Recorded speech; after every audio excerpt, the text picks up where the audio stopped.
اسرا جان بخیر، وقت نماز خفتن است. میخواد کوشش داره که نماز خفتن خود بخونه. بچه نماز خفتن چند رکعت از گل پدر؟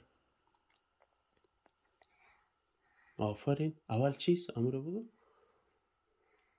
9 رکعت. آفرین، شاباس.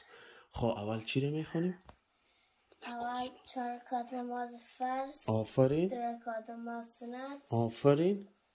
3 رکعت نماز وتر واجب. در رکعات آخر در وتر واجب چی رو میخونیم؟ این در قنوته. آفرین. میتونی دعای قنوت برای من بخونی؟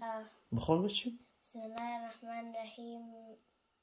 اللهم إني نستعينك ونستغفرك ونؤمن بك ونتوكل عليك ونثني عليك الخير ونشكرك ولا نكفرك ونخلع ونترك ما يفجرك اللهم إياك نعبد ونك نصلي ونسجد إليك نسعى ونخفض نرجو رحمتك ونخشى عذابك إن عذابك بالكفارة ملحق.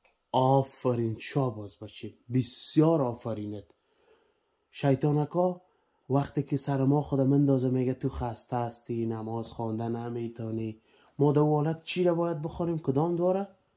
لا حول ولا قوة إلا بالله العلي العظيم. آفرین، شاباس.